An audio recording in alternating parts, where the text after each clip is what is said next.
En Corée du Sud, 2 pratiquants de Falun Gong, une pratique spirituelle pacifique, ont été arrêtés à leur domicile mardi dernier par les autorités coréennes qui menacent de les déporter en Chine où leur vie serait en danger. En effet, plus de 3000 personnes ont déjà péri depuis 1999 sous la vague de persécutions brutales menée par les autorités chinoises contre les pratiquants de Falun Gong.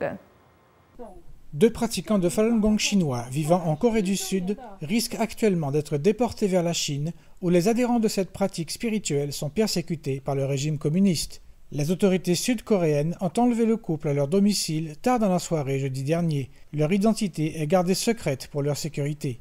L'homme est un bénévole travaillant pour NTD en Corée du Sud. Lui et son épouse ont introduit une demande pour obtenir le statut de réfugié en Corée. Une amie du couple, qui a demandé à rester anonyme, a été bouleversée par leur disparition.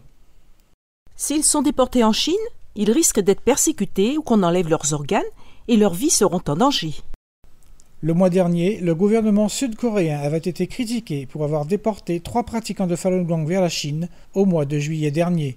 Les pratiquants de Falun Gong de Corée du Sud ont lancé un appel international afin d'aider à empêcher cette nouvelle déportation. Depuis 1999, le Parti communiste chinois persécute systématiquement le Falun Gong. Les pratiquants qui ont fui le pays introduisent souvent des demandes pour obtenir le statut de réfugié, car ils ont peur d'être persécutés s'ils retournent dans leur pays d'origine.